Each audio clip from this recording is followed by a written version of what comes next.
Bueno, ¿cómo están? Ahí estuve viendo la tercera parte de la clase y eh, no se escuchaba.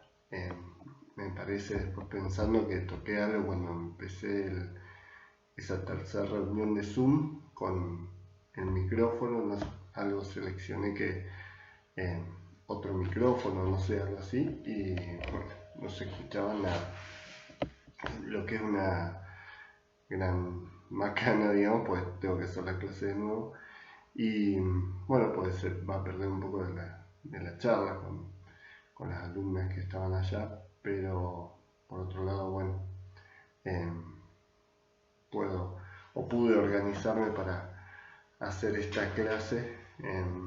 No la subí antes y las otras tampoco, pues estuve muy enfermo el fin de semana justo y bueno, ahora por lo menos tengo un poco mejor la voz y estoy eh, más activo, digamos, corporalmente. Pero bueno, basta de esa introducción.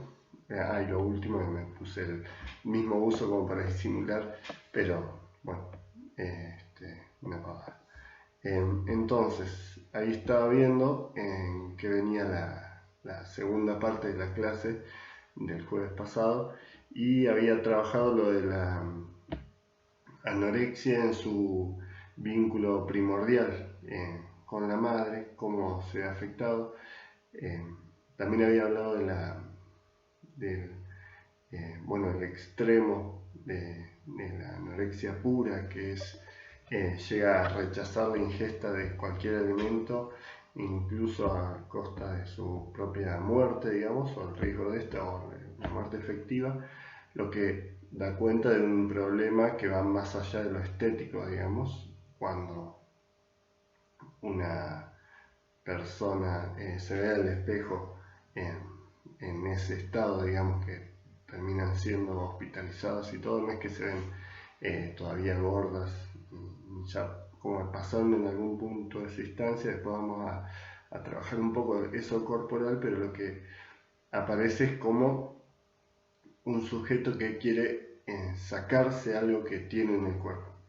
Tal vez se lo vea en la imagen que le devuelve el espejo, pero más que nada es una sensación. Entonces, como la mayoría de las demás psicopatologías que fuimos trabajando, eh, no hay modo, en casos más graves, ¿no?, que racionalmente puedan entender la consecuencia de lo que están haciendo, digo, al punto extremo ese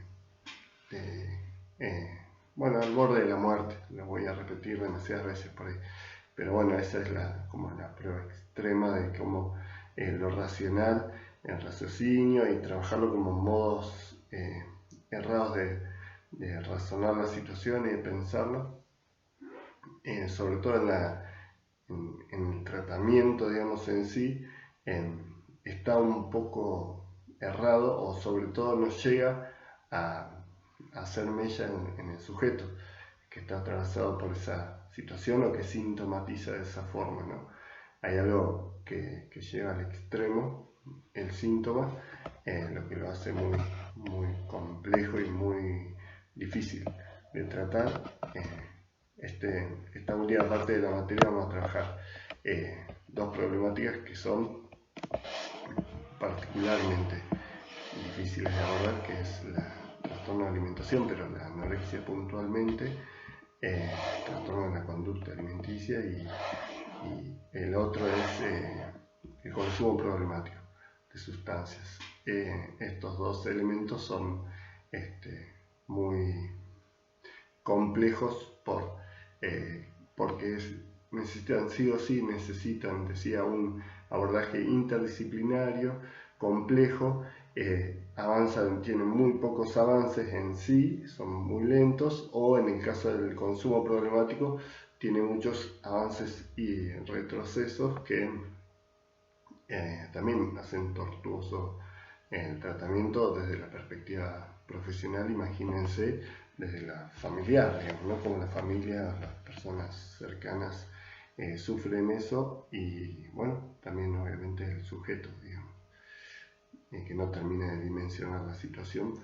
Como les digo, porque cuando yo hablo de dimensionar la situación, o ustedes han trabajado cuando analizamos los casos, como que tome conciencia de situación, conciencia de enfermedad, a veces sí puede, pero muchas veces o es difícil, o teniendo conciencia de enfermedad y de situación, no puede evitar eso, porque es lo que lo sostiene de alguna forma, digamos, subjetivamente se sostiene en eso que aparece sintomático y tan problemático.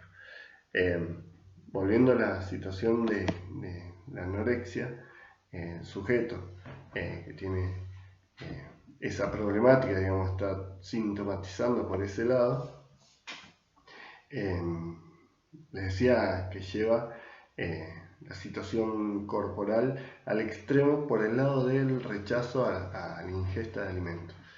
Y bueno, venía hablando en la parte anterior de la clase que esta dialéctica de la necesidad, demanda y deseo, visto desde otra perspectiva, y cómo en la anorexia la demanda es confundida con la necesidad, y esa parte, sobre todo que es demanda de amor, que se demanda, que un niño o niña demanda la presencia de ese otro, no es tenida en cuenta y es solamente limitado a la presencia que alimenta. En el caso de la anorexia sería eso. Y acá me acordé, disculpen ir y venir, que cuando se cortó la reunión me había preguntado una de las alumnas, Yamila, que si eso también se podía dar en otros ámbitos, no solamente en la alimentación.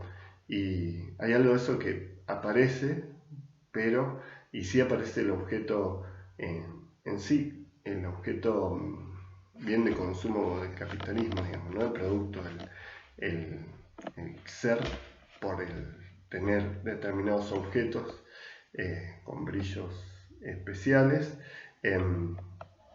pero no tiene la misma instancia porque no hay una necesidad de esos objetos, sino que proponen objetos para tapar una falta que no se puede tapar, pero no está a nivel de una necesidad que se juega como sí sucede con la alimentación, ¿no?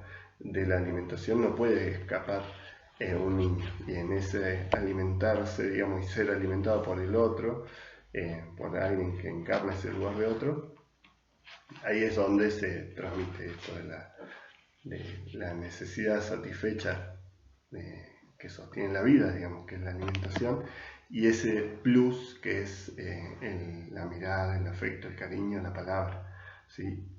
Entonces marcaba esto como la demanda se torna después, una vez que ya es codificada y todo, como interpretada ese llanto, ese pedido por la necesidad, una vez que es codificada, ya el bebé, ya humano, digamos, que ya entró en el lenguaje de esa manera, empieza a llamar a ese otro, esa madre entre comillas. Ya saben que cuando digo madre es bien general y no es la madre.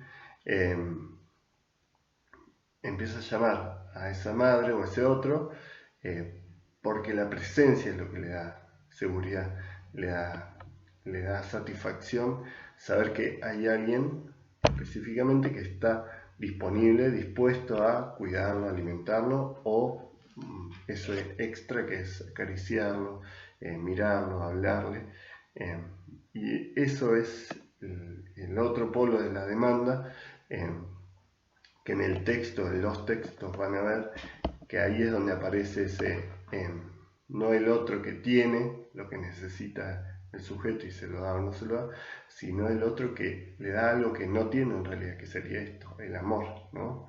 Por eso después viene la definición de Lacan, o bueno, en relación a esto viene la definición de Lacan respecto al amor, que dice que el amor es dar lo que no se tiene, porque no le puedo dar algo. Si yo le doy objetos a la otra persona como gestos de amor, no le estoy dando amor en sí, si me centro solamente en el objeto. Ahora, si el objeto que le doy está pensado, tiene algo que ver con un enganche en la pareja, por decir algo, ¿no? O alguna percepción de un deseo o interés y algo especial, digamos, ahí sí ese regalo pasa a ser significativo, si no es simplemente un objeto más para que tenga la otra persona. Entonces, yo prefiero por ahí otra definición del amor que la da Slavoj Žižek, que es un filósofo actual, pero bueno, va más allá, digo, que plantea como el amor es como la maldad, porque uno más o menos ama o odia a todos por igual, pero cuando es una persona en especial, ama a esa persona y ama menos a todos los demás, digamos, ¿no? Puede ser un hijo, una hija, una pareja o un familiar, digamos. Eso marca una diferencia en relación a los demás, que lo da un lugar especial, pero por otro lado resta amor a los demás, digamos, si bien no es matemático. No me quiero ir por las ramas, pero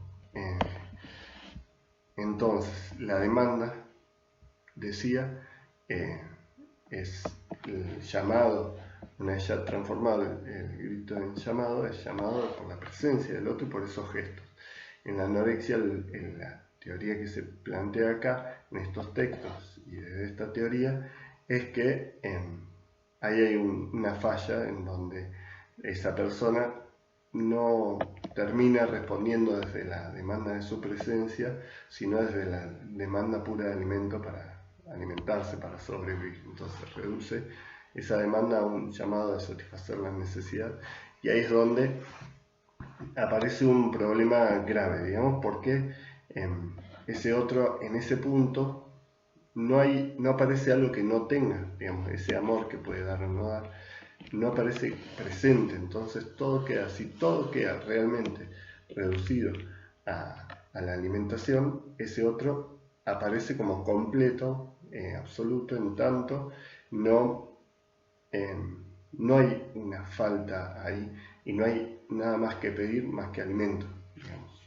Entonces, en ese punto el otro se presenta como completo.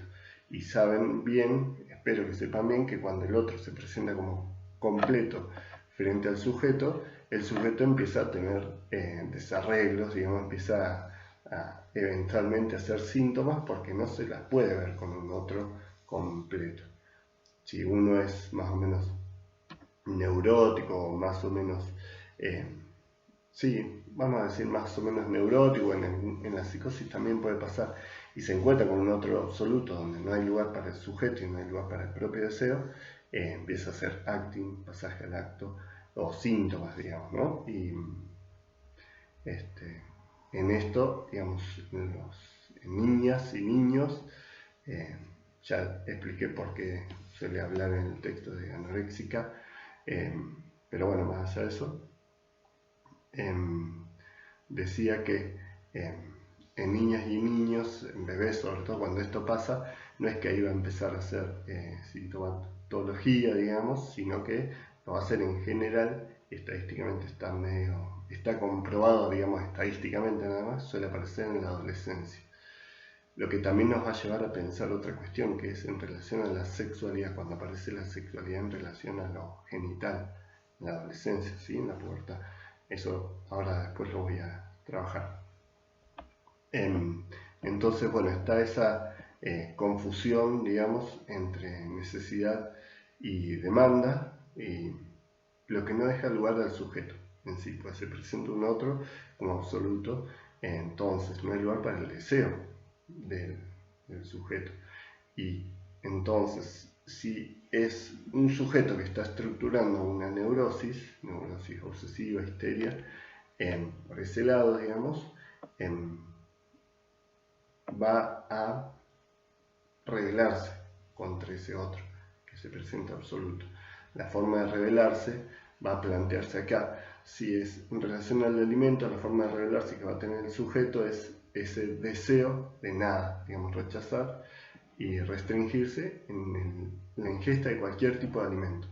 ¿Sí? No es que empieza de golpe así, pero empieza por ese lado. Muchas veces también empujado por estos otros factores que son los sociales en relación a la estética y todo, y como les decía, en relación a la entrada en la sexualidad del sujeto, en particular cuando se da la sexualidad del sujeto mujer, digamos, adolescente mujer, que entra en tensión con la sexualidad de la madre, en la situación de una madre que tiene ya una problemática, ¿no?, en relación a su hija y esos vínculos primarios en relación al alimento, ¿no? Después eso, como les decía, lo voy a profundizar un poco más. Entonces, bueno, hablamos al principio de fenómeno psicosomático, que no es un síntoma, sino que es un fenómeno, no hay un mensaje cifrado, sino que algo a descifrar, como es propio del síntoma, en el fenómeno psicosomático. Por el contrario, o aunque sea ya en la anorexia, se trata de un síntoma anoréxico, o sea, hay un mensaje y un goce pulsional. Eso no lo vamos a profundizar por ahí, pero sí hay un mensaje, ahí está dirigido o está en relación a un otro, el síntoma en la anorexia, ¿sí? ¿En dónde se juega el síntoma en la anorexia? Obviamente, no sé si obviamente, pero es en la dimensión del cuerpo, principalmente, y es en relación al otro, obviamente que sea el síntoma, ¿no? ¿Y qué sucede? Es como la definición típica del síntoma, que es que hay la expresión de un deseo que no logra articularse un discurso. Entonces, sí puede ser decodificado vía la palabra en un tratamiento, pero no puede ser dicho, entonces es actuado sintomáticamente. No confundan esto con un acting o pasaje al acto, esos son situaciones puntuales. No me acuerdo si en la parte esta que quedó sin grabar, o antes sí dije que sea en relación a un otro, que haya un mensaje, no quiere decir que sea un acting, que el acting es, o un pasaje al acto, que es puntualmente algo que sucede en relación al acto impulsivo, por un lado, y no es algo que sucede por largo tiempo. Sí, uno puede hacer algo que el efecto venga después, pero no es que estoy todo el tiempo en acting. Lo que sí puede estar un sujeto es haciendo síntomas, digamos, ¿no? Hasta que eso pueda ser articulado en relación a la palabra y poder ir hablando del tema y con qué tiene que ver, qué cuestiones son las que se le juegan a esa persona.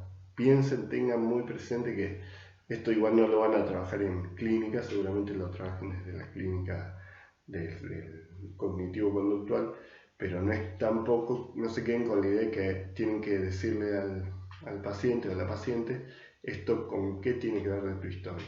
No, es hablar de la situación, y al hablar de la situación, ya cuando uno pregunta, bueno, ¿cuándo empezó? ¿Qué pasaba en ese momento? Ya empieza a hacer historia. ¿Y antes pasaba algo de eso o no? Contame un poco, e incluso, bueno, ¿con qué crees que tiene que ver esto que te pasa? Esas cuestiones sí, pero es como una conversación en donde el sujeto tiene que desplegar, solamente lo va a hacer a partir de sentirse cómodo, ¿no? De sentirse alojado y sentir que tiene un vínculo de confianza con el terapeuta, ¿sí? Así que pueden tener toda la técnica y toda la formación, pero si no reciben y no son receptivos con un paciente, en tanto persona, digamos, y ustedes se proponen como persona, va a ser muy difícil que llegue a buen puerto el tratamiento. Y acá me estoy de vuelta ramificando, les pido disculpas, pero me parece muy importante. Yo trabajaba en clínica con niños en la materia, y una de las primeras cuestiones era pensar, bueno, el terapeuta como una presencia humana que escucha, digamos, que presta atención a esa persona que tengo enfrente, a ese sujeto. Después todas las diferencias teóricas pueden haber y las discusiones, y algo les puede funcionar más o menos a ustedes, pero es importantísimo, sea la teoría que sea, que puedan entablar un vínculo de confianza con la persona que van a trabajar como paciente o cliente, o como quieran llamarlo después, según desde dónde se posicionen. Si no se siente en confianza, si no lo respeta, digamos, o no se siente respetado y escuchado por ustedes, muy difícil que lleguen las intervenciones que tengan, digamos, por más que hayan hecho 20 posgrados y doctorados en cognitivo-conductual, lo que sea, seguramente van a ir leyendo. Yo he estudiado también es desde esa teoría, porque no se trata de criticar y rechazar sin leer y sin adentrarse un poco. Muchos de esos hablan de, bueno, primero escuchar y saber cuáles son los intereses de la persona, saber por dónde va, qué tipo de respuesta suele tener. Entonces, para eso hay que escuchar, hay que prestar atención, hay que preguntar, y a partir de ahí tener una relación de confianza. Ahí podemos realizar las intervenciones desde la postura teórica que consideremos adecuada.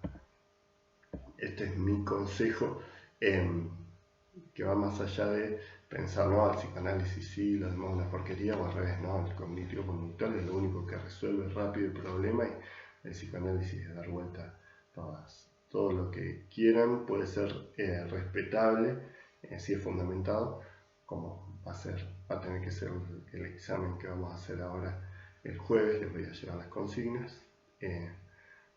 Siempre que sea fundamentado y sea respetuoso el planteo, está más que bien. Pero más allá de eso, si ustedes no escuchan y no tienen empatía, digamos, con la persona, no se va a sentir cómodo y pueden darle la interpretación o la intervención más brillante del mundo y no les va a dar bolillas, porque no va a poder escuchar eso, sino el problema que tiene con ustedes, digamos, o no va a dejar de centrarse en sí mismo, digamos.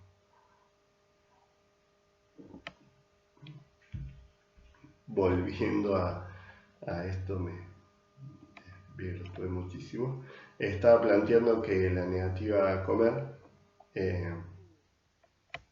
aparece como esa defensa frente a ese otro absoluto, ¿no? ¿Cómo podría plantearlo esto? Es frente a la ausencia de la falla, digamos, de ese otro que desea, ese otro que algo le falta y que no se satisface con el sujeto, niño o niña, ante el riesgo de ser devorado, digamos, y la falla de la función paterna, digamos, que marca una separación entre el niño y la madre. Lugares no son madres reales, digamos, ni padres tampoco reales. Frente a esa falla, el otro aparece demasiado absoluto, no puede hacer presente su falta, y lo que encuentra el sujeto en la anorexia es esa única posibilidad de defensa, que es el deseo de nada. Al desear a nada, que queda representado en esa demanda de amor que les decía, ¿viste? Como que es un vacío, no es algo que se le pueda dar, sino que es un gesto, una actitud. Es la caricia, pero no es la caricia, sino que es lo que representa la caricia. Eso es lo que después se articula, van a decir estos dos textos que le subí a la plataforma, a ese deseo de nada. Lo que es un enorme problema, porque cuando queda muy enquistado ese síntoma, es llevado a las últimas consecuencias. No lo voy a repetir, ya saben cuáles son las últimas consecuencias. Entonces, lo único que puede comer el sujeto anoréxico en su peor momento, lo único que come nada, o sea, no come nada. La nada resulta del vaciamiento del objeto oral como objeto de la necesidad. Eso que solamente aparece como lo que satisface ese otro en torno a la alimentación, sin ese plus que demanda el sujeto, termina como vaciando ese objeto de necesidad, demostrando, por un lado, lo extremadamente lejos de lo natural y lo instintivo que tiene el ser humano. Digamos, algo más instintivo que comer no hay, y a ese punto llega la problemática de salud mental, digamos, psíquica de una persona, a punto de no comer por más que tenga alimento. Al contrario, más alimento más lo rechaza, aunque se esté muriendo. Entonces, bueno, a ese nivel, digamos, la necesidad en sí queda anulada por el lenguaje, ¿no? Ya de por sí, cuando entramos al lenguaje, todo lo biológico queda relegado o desaparece en muchos aspectos, y en otros están, obviamente, influyen las enfermedades orgánicas y todo, pero están todas atravesadas por la representación que yo me hago de eso, más allá de la medicina que busca el cuerpo y el órgano real para un tratamiento que implica la vida, ¿no? Pero bueno, en la anorexia eso queda por fuera, digamos, ¿no? Entonces, ahí plantea en el texto algo como, por ejemplo, que está el deseo hasta la necesidad. Vieron que, como yo lo planteé en la primera clase, la necesidad desde el principio es esa primera vivencia de satisfacción que queda perdida. Queda la huella mnémica, se acuerda de eso, y el sujeto va a buscar reencontrarse con esa satisfacción primordial. Ahí es lo que se produce el deseo, ¿no? Ahí se produce el movimiento, la activación del aparato psíquico y este eterno movimiento de búsqueda de algo perdido. En relación a la satisfacción perdida, digamos, por definición, esa primera vivencia de satisfacción. Y por otro lado, el deseo aparece también en relación a la demanda, ¿no? Como el sujeto pide, ya demanda, digamos, ya más allá de esto, digamos, cuando ya ingresa desde otro lugar más apropiado en el lenguaje, pide, por ejemplo, el amor, digamos. ¿Y cómo? Por ahí sí lo pide a través de la representación de objetos, pero ese objeto nunca sacia nada, digamos. Pide un objeto, se lo da, quiere otra cosa. Puede ser más bebé o menos bebé, pero sobre todo cuando son más niños se ve claramente, por más que lo llenen de objetos, siempre o cada vez que tiene, siempre desea otra cosa. Ahí no es la necesidad puesta en juego, sino esta como demanda de algo más que nunca termina de enganchar, que por suerte nunca termina de enganchar porque es el que mantiene en movimiento. Entonces, pero tiene que ver con eso, digamos, con la presencia y el gesto de la relación del propio deseo y también con la presencia del deseo del otro. Como si el otro me desea, si yo me siento interesado por el otro, o sea, yo le causo interés al otro, me presto atención y todo, me voy a sentir bien, y si no, me va a llamar la atención y voy a empezar a sufrir eso y generar actos o síntomas en relación a esa falta de deseo.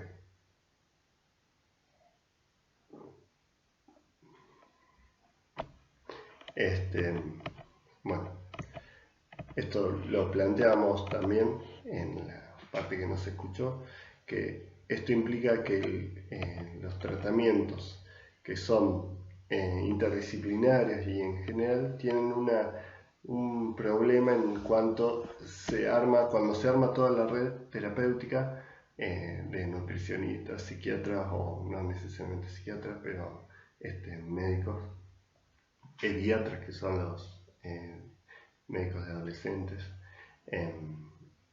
que más psicólogos y demás, digamos, psicomotricistas puede haber, acompañantes terapéuticos y todo. Cuando es todo el tratamiento en función de que coma, ahí es donde vuelve a caer en la misma línea, digamos, todo el equipo y todos los profesionales demandándole que coma, digamos, o disimulándole coma, logrando o mostrándole cómo podría comer y todo eso.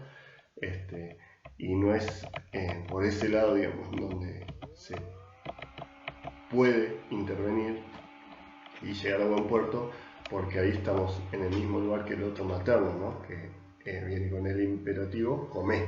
Digamos, va a recrear eso, obviamente, en la persona con anorexia, pero bueno, es como correr y trabajar estas otras cuestiones que tienen que ver, también por lo menos en tanto psicólogos podemos trabajar este otro lado, que tiene que ver con esos primeros vínculos, esas cuestiones que van más allá de comer, porque comer ya sabe que tiene que comer, sabe que le hace mal y no está dispuesta a comer, no puede aceptarlo, sepa o no sepa por qué, pero no puede. Entonces, bueno, por ese lado hay que ir trabajando, ¿no? Y cómo por ahí modificamos algo de la posición o la relación de ese sujeto con sus vínculos primarios, o por lo menos con sus vínculos actuales, con su madre, con su padre, con las personas que son significativas para ella, en esos cambios por ahí puede operar alguna modificación en relación posteriormente al deseo de nada, digamos, o esta restricción o rechazo del alimento, ¿no? Cuando hay una relación con un otro que es posible, digamos, que no es la misma relación con todo otro, sino que ella puede encontrar, ella o él se puede encontrar con otro modo de vérselas, un otro y con un otro que es deseante y que no es ese absoluto, ahí es donde pueden enganchar otros modos de relacionarse y por lo tanto otros modos de dar la comida o de percibir la comida o de relacionarse con el objeto comida, ¿no?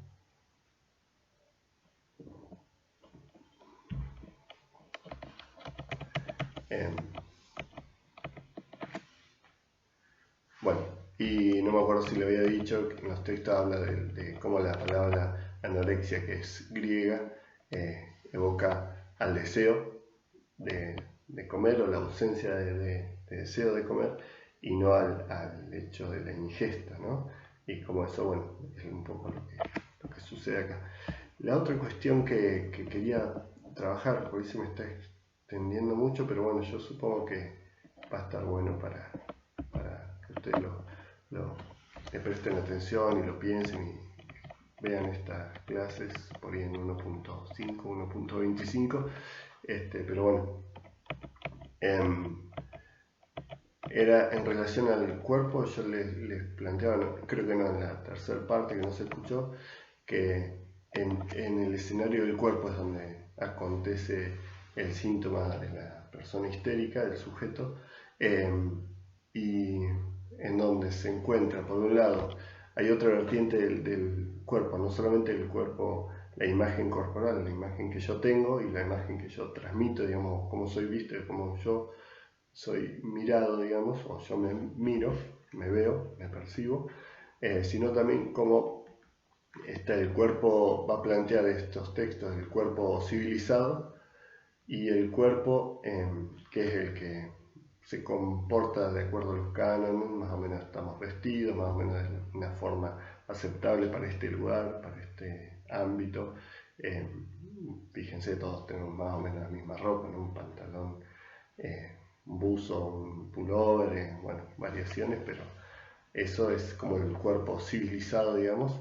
Y después el otro cuerpo, que es el cuerpo que rechaza a esa civilización, que es en la anorexia se ve mucho más extremadamente, digamos, de manera más extrema, pero en todos, digamos, que es el cuerpo que sintomatiza, digamos, ¿no? Que a mí, por ejemplo, me da gastritis o contractura en la espalda o, no sé, las hernias que tuve, nunca voy a saber del todo si fue, bueno, si fue psíquico o físico, pero bueno, digo, ahí es donde el cuerpo no obedece a lo esperado y donde genera manifestaciones sintomáticas o fenómenos psicosomáticos como planteaba, pero bueno, es el cuerpo que va a decir el texto que no es el cuerpo civilizado, sino el cuerpo de goce, es el cuerpo que va más allá de eso, que es lo más singular, como yo lo vivo y no relaciona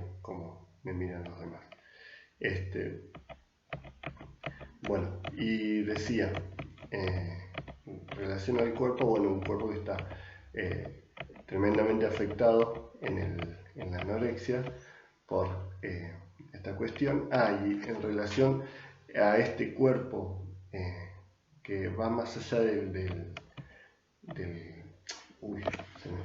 lo civilizado, la prueba de esto es cómo una persona, yo le decía, con una problemática anoréxica, de anorexia, perdón, que estoy tratando de buscar puntualmente la parte donde dice eso. Bueno, igual después cuando lean lo van a encontrar ustedes más fácilmente.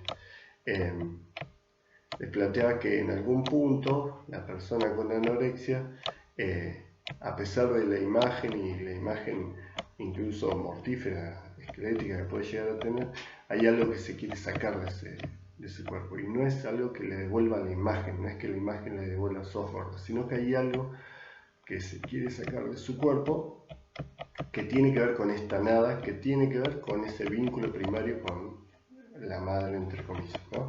Entonces ahí es donde queda como fijado en eso, fijada en ese el sujeto,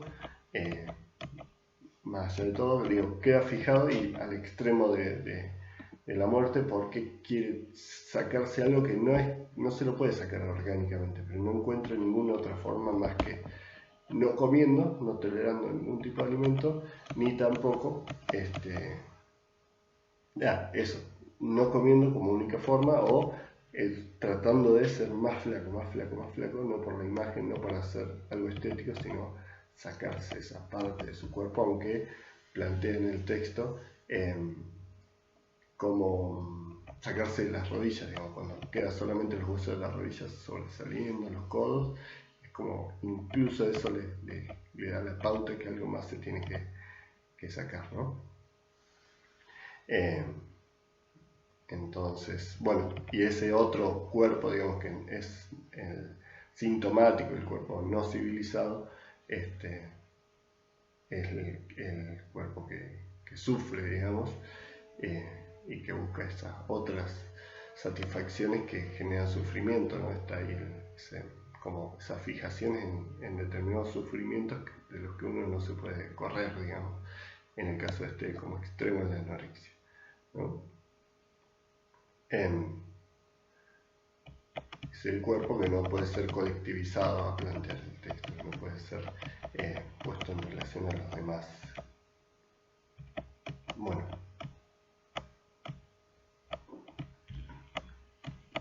me parecía que estaba bueno pensar esta cuestión para no quedarse con la figura simple de la imagen del cuerpo. Lo que me hizo pensar en otra cuestión. Bueno, de la imagen del cuerpo como la imagen especular del bebé que se mira y se completa con eso, sino que el cuerpo tiene algo mucho más que se juega, digamos, ¿no? Que tiene que ver con ese cuerpo que es marcado por el significante, por fuera de la representación propia del fenómeno psicosomático, y, por ejemplo, esto, digamos, un cuerpo que está afectado al punto de totalmente desnaturalizarse en relación a no comer para vivir, algo tan básico, ¿no? Y cómo estas dos formas de pensar el cuerpo, que seguramente no lo habían estudiado, está bueno porque le da otra vuelta, ¿no? El cuerpo civilizado que marca las formas que compartimos de gozar o disfrutar, como la cuestión de la sexualidad tradicional, que después en el detalle hay diferencias, pero bueno, eso no entra en lo civilizado, digamos.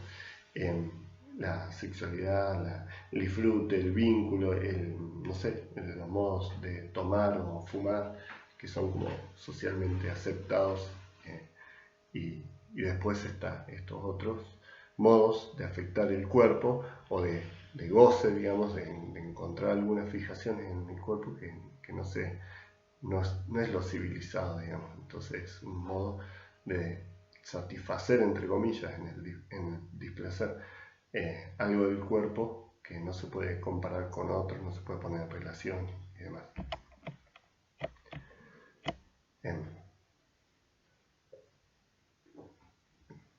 Yo sé que esta materia, al igual que la anterior, la 1, es muy complicada y le va a costar, o le ha costado mucho, pero ustedes tienen que pensar que esta es la forma de pensar estas problemáticas, digamos, y así de complejas, digamos. Si uno lo reduce a cuestiones simples, como, bueno, estos son los síntomas esta vez y el tratamiento es así, no es así, y no van a encontrarse con eso en la clínica, si se dedican a la clínica, y si lo encuentran así es porque están reduciendo y le va a quedar muchísimas cosas por fuera. Así que bueno, es bancarse la incertidumbre, tolerar la incertidumbre, supervisar y seguir estudiando, que en definitiva cada caso, cada persona con quien van a trabajar como paciente va a ser una posibilidad de estudiar o de aprender. Y bueno, me fui de vuelta por la tangente. emergente. Era eso, y lo último que me faltaba hablar era la cuestión de la sexualidad, que ya un poco lo dije, la dimensión de la sexualidad que en el texto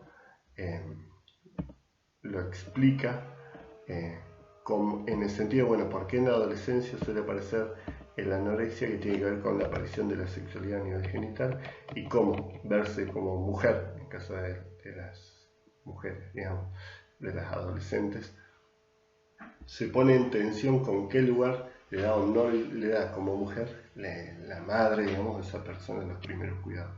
Y en esa tensión es también donde se juega muchas veces la problemática anoréxica, en el sentido de cuando vieron hasta los huesos, se ve, pero bueno, en general es como se pierden los rasgos femeninos, entre comillas, estándares, digamos, que serían las curvas, los pechos, bueno, la cuestión de lo que se imagina o la representación de la feminidad o el cuerpo femenino, ¿no?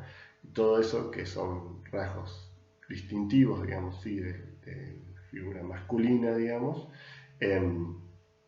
se pierde como efecto secundario también, pero bueno, como efecto de la no ingesta.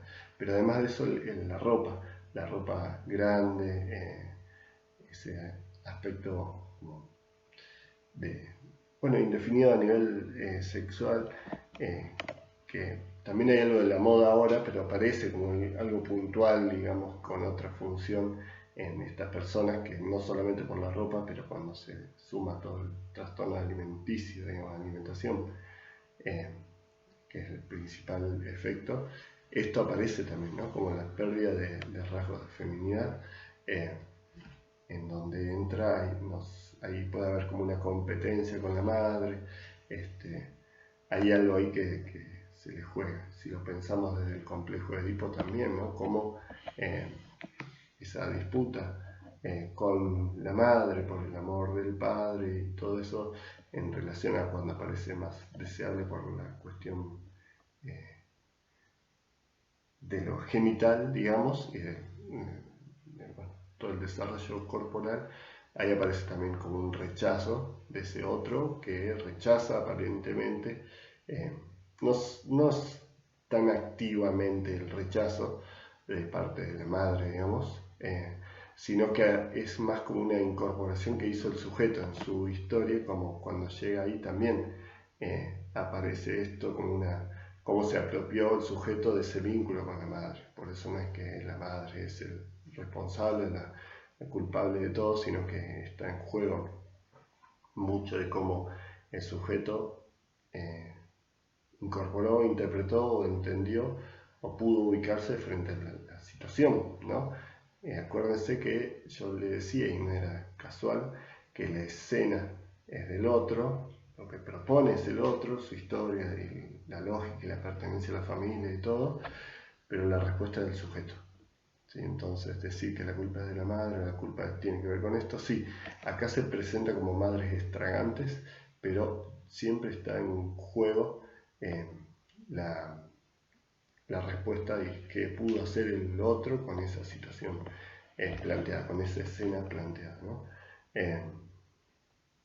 Y sobre todo, bueno, en relación a que no hay que echar culpas a nadie, no es culpa, sino uno ve los efectos y tratar de pensarlo, digo. Así que más que nada pasa por ahí. Vamos a pensarlo así, como para ser medio reduccionista, pero el alimento, digamos, es como el gesto de amor por excelencia, porque es lo primario, una de las cuestiones primarias de la necesidad y todo. Si decía, bueno, el alimento como gesto de amor por excelencia. Entonces, cuando hay algo de eso que falla, digamos, el gesto de amor, o sea, algo del amor está fallando. Si les decía que la demanda es confundida con la necesidad, hay algo de ese amor que no opera en esa persona, ¿no? Entonces ahí es donde se produce esa ruptura, rechazando, bueno, no es ahí, pero también es otra forma de, es otra forma de entender la cuestión de cómo se da el rechazo al alimento, digamos, cuando no hay amor, sino que aparece solamente como el alimentar, vacío, digamos, ¿no? Dice, ante esta imposibilidad de separación del otro materno, la joven antepone la nada como elemento separado. De ahora en más no quiere saber nada del otro, de sus demandas, de su comida, signo de amor por excelencia, y por ende traslada esto al cuerpo propio, que es cuerpo del otro, donde la presencia del otro está inscripta. Eso de la presencia del otro está inscripta, que si lo pensamos también desde el estadio del espejo y como el otro señala, ese sos vos, le señala el cuerpo y se constituye a partir de la mirada de ese otro que sostiene el bebé y le habla. Ahí también está como rechaza el alimento y también rechaza lo del cuerpo que está inscrito por ese otro. Lo que rechaza es a ese otro, ¿no? Y esto es lo último que iba a plantear. En la neurosis, digamos, la psicosis entra más por otro lado la anorexia en tanto restricción, más por alguna cuestión delirante y demás. En la neurosis, digamos, lo que va a plantear estos textos es que también está una falla en la separación, entre la madre y el sujeto, el hijo o la hija. ¿Qué quiere decir esto? Esto es muy importante para el trabajo, si es que hay un caso de anorexia en realidad. Es muy importante por esto, porque sí o sí, digamos, si estamos en el ámbito de la neurosis, hay una cuestión central en relación a, les decía, a la madre, al triángulo, digamos, de madre, deseo de la madre, nombre del padre y el sujeto, ¿no? Entonces, si en la anorexia la función paterna, que principalmente se opera en esa prohibición del incesto, creo que les decía, pero bueno, básicamente es no reintegrarás tu producto, o sea, no te comerás a tu producto, no solamente al niño, que no vas a poder tener relaciones con tu madre, sino que tenés que buscar por fuera, que es la esencia de toda civilización, digamos, que uno no pueda tener relación con su genitora, digamos. Les decía que, bueno, en esa prohibición está muy débil, y si vemos en este punto, ¿no?, como una madre que se presenta absoluta, que lo reduce toda la necesidad y tiene la respuesta de todo y no necesita más nada, el padre como que no tiene mucho lugar. Frente a eso, se acuerdan que en la fobia aparecía como toda una respuesta sintomática era miedo a los caballos, miedo a ser mordido, y todo eso en relación a la castración, porque él quedaba expuesto a la madre, digamos, y esa separación entre la madre y Juanito no operaba. En el caso de la anorexia pasa algo así, y lo que va a plantear el texto pasa algo así, pero un poco más intenso, digamos, y lo único que puede hacer como síntoma en la anorexia, o lo mejor que puede hacer como síntoma es ofrecer el deseo de la nada, digamos, rechazo a la comida, es su forma de no ser devorado por la madre, eso que insiste y presiona supuestamente, ¿no?, de esa figura de los primeros cuidados, porque coma y nada más, a eso rechaza, y como que ahí rechaza esa completud de la figura materna. Vieron que también cuando esto de función de prohibición, de no reintegrar tu producto y no podrás devorar a tu propio hijo, lo representa muchas veces como un palo que detiene la boca del cocodrilo y no permite comer al sujeto. Lo que va a plantear que en la anorexia eso está muy debilitado, y lo único que puede hacer la anoréxica, digamos, el sujeto anoréxico, o sujeto con anorexia, es eso, poner en la boca del cocodrilo esa nada. Entonces así por lo menos no es devorado.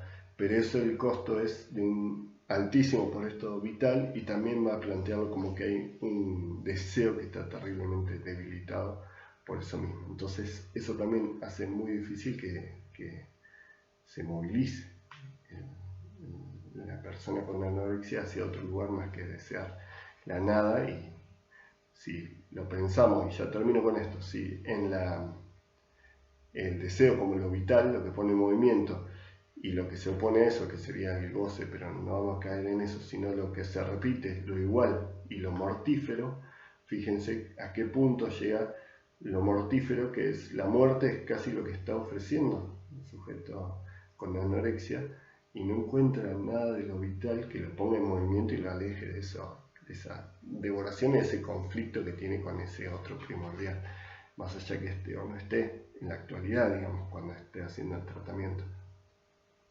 Entonces, con esto lo que quería plantear o dejar en claro es eso, básicamente, cómo el deseo está muy debilitado y tiende a la muerte porque está tendiendo a desaparecer el deseo.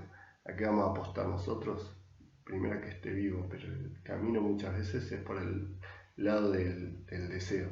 Un deseo que no es solamente, bueno, que te guste y que tenés que hacer lo que te gusta, sino también como ver cómo puede no quedar entrampado solamente en esa lucha por no ser devorado imaginariamente, digamos, o sea, en relación al sujeto y no por una madre que realmente la devore actualmente. Puede que sí, pero bueno, ahí se interviene concretamente para separar a esa madre un poco más y ponerle límite.